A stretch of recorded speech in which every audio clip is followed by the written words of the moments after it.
نحمده ونصلي على رسوله الكريم اما بعد فاعوذ بالله من الشيطان الرجيم بسم الله الرحمن الرحيم ان عدة الشهور عند الله 12 شهرا في كتاب الله يوم خلق السماوات والأرض منها 4 حرم۔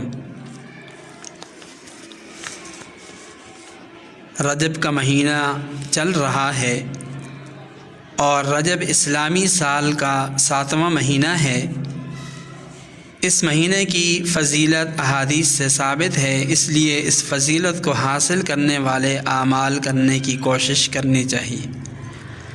لیکن اس کے ساتھ ساتھ ایک اہم بات یہ بھی ہے کہ ماہ رجب سے متعلق عام لوگوں کے ذہنوں میں کچھ غلط فہمیاں بھی پائی جاتی ہیں، ان کو دور کرنا اور ان سے احتیاط کرنا نہایت ضروری ہے۔ تو آج اسی سلسلے میں کچھ باتیں عرض کروں گا۔ سامعین محترم، ماہ رجب کا شمار حرمت والے ان 4 مہینوں میں ہوتا ہے جو زمانہ اسلام سے پہلے بھی معزز، محترم، مقدس اور شرف والے سمجھے جاتے تھے، اور اسلام نے بھی ان کی حرمت، فضیلت کی حیثیت کو برقرار رکھا۔ یہ حرمت والے 4 مہینے ذی قعدہ، ذی الحج، محرم اور رجب ہیں، اور ان کی حرمت کا حکم حضرت ابراہیم علیہ السلام کے دور سے چلا آ رہا ہے۔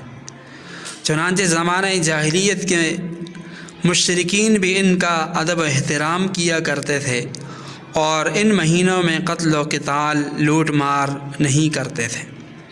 البتہ وہ ان میں ایک اور طرح سے زیادتی کرتے تھے، اور وہ اس طرح کہ ان مہینوں میں قتل و قتال چونکہ منع تھا، لیکن جب وہ ان میں سے کسی مہینے میں، مثلا محرم کے مہینے میں جنگ کرنا چاہتے تو اپنی طرف سے یہ کہہ دیتے کہ اس سال مہینے آگے پیچھے ہو گئے،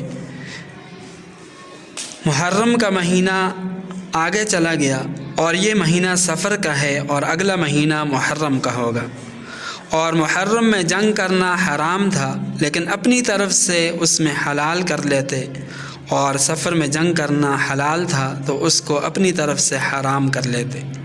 لیکن اسلام نے آ کر اس زیادتی کا خاتمہ کیا۔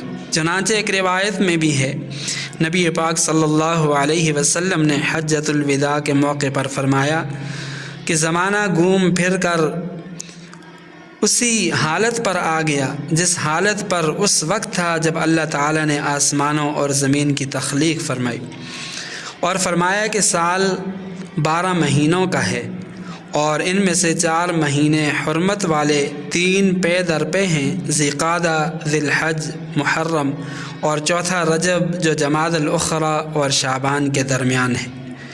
شاہ ولی اللہ محدث دہلوی رحمہ اللہ فرماتے ہیں کہ ملت ابراہیمی میں یہ 4 مہینے ادب و احترام والے تھے۔ اللہ تعالیٰ نے ان کی حرمت کو برقرار رکھا، اور مشرکین نے جو ان میں تحریف کی تھی اس کی نفی فرما دی۔ یہاں یہ بات بھی سمجھنے کی ہے کہ ان 4 مہینوں کو حرمت والا کیوں کہا جاتا ہے، تو ان 4 مہینوں کو حرمت والا 2 وجہ سے کہا گیا۔ ایک تو اس لیے کہ ان میں قتل و قتال، لوٹ مار حرام تھا، لیکن اب یہ حکم منسوخ ہو چکا، اور اب جس طرح دوسرے مہینوں میں جہاد کرنا جائز ہے اسی طرح ان مہینوں میں بھی جائز ہے۔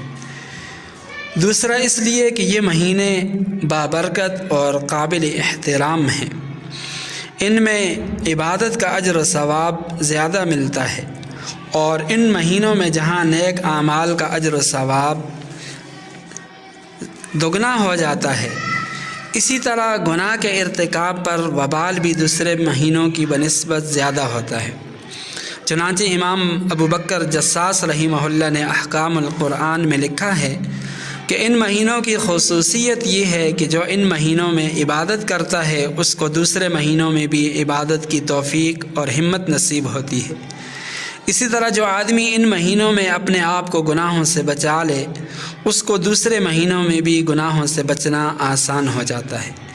اس لیے ان مہینوں سے فائدہ نہ اٹھانا بڑی محرومی کی بات ہے، بہت بڑا نقصان ہے۔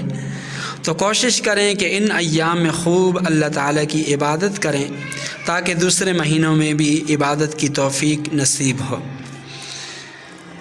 سامعین محترم، ماہ رجب کے بارے میں زمانہ جاہلیت میں کئی قسم کے غلط رسومات، غلط فہمیاں پائی جاتی تھیں، جن کا اسلام نے آ کر خاتمہ کیا، اور دیکھا جائے تو اب بھی عام مسلمانوں کے ذہنوں میں اس مہینے کے بارے میں غلط فہمیاں پائی جاتی ہیں، جن کی شریعت میں کوئی اصل اور کوئی بنیاد نہیں۔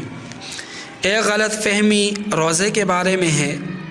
اس مہینے میں بعض لوگوں نے اپنی طرف سے کئی قسم کے روزے ایجاد کر رکھے ہیں اور ان کو باقاعدہ طور پر شرعی حکم سمجھا جاتا ہے۔ کسی کو ہزاری روزہ کہا جاتا ہے، کسی کو لکھی کا روزہ کہا جاتا ہے، کسی کو مریم کا روزہ کہا جاتا ہے، اور کسی کو معراج کا روزہ کہا جاتا ہے۔ حالانکہ اللہ کے نبی صلی اللہ علیہ وسلم نے نہ تو خاص طور پر یہ روزے رکھے، نہ ان کے رکھنے کا حکم دیا، نہ ان کی ترغیب دی۔ حافظ ابن حجر رحمہ اللہ نے، جو حدیث کے بہت بڑے امام ہیں، ماہ رجب سے متعلق ایک کتاب لکھی اور اس میں رجب کی فضیلت سے متعلق ضعیف اور موضوع روایات کو جمع فرمایا، اور لکھا ہے کہ ماہ رجب میں خاص رجب کی وجہ سے کسی روزے کی کوئی مخصوص فضیلت صحیح احادیث سے ثابت نہیں۔ ویسے ہفتے میں 2 دن پیر اور جمعرات کا روزہ رکھنا، ایام بیس کے روزہ رکھنا، یہ مسنون ہے۔ اس اعتبار سے روزے رکھنا باعث اجر و ثواب ہے۔ تو اگر کوئی اس مہینے میں روزے رکھتا ہے تو روزے کا اجر و ثواب ہے، اور اس کے ساتھ ساتھ ماہ رجب اشہر حرم میں سے ہے، جیسے کہ پہلے میں نے عرض کیا کہ اس مہینے میں نیک عمل پر زیادہ اجر و ثواب ملتا ہے، تو اس اعتبار سے اس مہینے میں روزے رکھنے کا بھی ثواب زیادہ ہوگا۔ ایک تو روزہ رکھنے کا، دوسرا رجب کی فضیلت، یہ دونوں چیزیں مل کر عام دنوں کی بنسبت زیادہ اجر و ثواب کا باعث بن جائے گا۔ لیکن خاص ماہ رجب کی وجہ سے کوئی خاص روزہ رکھنا، اس کے لیے کوئی دن مخصوص کرنا، نہ تو یہ شریعت سے ثابت ہے نہ سنت ہے، بلکہ علماء نے لکھا ہے کہ اپنی طرف سے کوئی دن خاص کر کے اگر کوئی روزہ رکھے گا تو باعث اجر و ثواب ہونے کے بجائے وہ گناہ کا ارتکاب ہوگا۔ ماہ رجب کے حوالے سے ایک غلط فہمی کنڈوں کی رسم ہے۔ 22 رجب کو بظاہر امام جعفر صادق رحمہ اللہ کے نام سے کنڈے بنائے اور کھلائے جاتے ہیں۔ پہلی بات تو اس سلسلے میں یہ ہے کہ شریعت میں اس کی کوئی اصل نہیں، نہ یہ قرآن و حدیث سے ثابت ہے، نہ حضرات صحابہ اکرام سے ثابت ہے، نہ تابعین، سلف صالحین، بزرگان دین سے ثابت ہے۔ دوسری بات یہ ہے کہ 22 رجب کو امام جعفر صادق رحمہ اللہ کی نہ تو تاریخ پیدائش ہے نہ ان کی وفات ہے، اس لیے ان کی طرف نسبت کرنا سراسر غلط ہے، اور اس سلسلے میں جو قصے کہانیاں بیان کی جاتی ہیں وہ سب کے سب من گھڑت ہیں، ان کا حقیقت سے کوئی تعلق نہیں۔ حقیقت یہ ہے کہ 22 رجب صحابی رسول، کاتب وحی، امیر المؤمنین سیدنا امیر معاویہ رضی اللہ تعالی عنہ کا یوم وفات ہے۔ ان کے بغض میں دشمنان صحابہ کی ایجاد کردہ یہ کنڈوں کی رسم ہے۔ علماء نے لکھا ہے کہ پہلے یہ کام رات کے اندھیرے میں چھپ چھپا کر کیا جاتا تھا، اور اب کئی سادہ لو مسلمان اس کو نیکی کا کام سمجھ کر رہے ہیں، اس میں شامل ہو رہے ہیں۔ اس لیے اس من گھڑت اور صحابہ دشمنی پر مبنی رسم سے بالکل دور رہنا چاہیے۔ شیخ العرب والعجم شیخ الاسلام مفتی محمد تقی عثمانی صاحب رحمہ اللہ فرماتے ہیں کہ آج کل معاشرے میں فرض واجب کے درجے میں 2 چیز پھیل چکی ہے، وہ کنڈے کی رسم ہے۔ نماز پڑھے یا نہ پڑھے، روزہ رکھے یا نہ رہے، گناہ سے بچے یا نہ بچے، لیکن کنڈے ضرور کرنے ہیں۔ فرمایا یہ ایک ایسی رسم ہے، نہ قرآن سے اس کا ثبوت ہے، نہ حدیث سے ثبوت ہے، نہ صحابہ اکرام سے، نہ امت کے سلف صالحین سے اس کا ثبوت ملتا ہے۔ اس لیے اس رسم سے بالکل اجتناب کرنا چاہیے۔ اللہ تعالی ہم سب کو عمل کرنے کی توفیق عطا فرمائے۔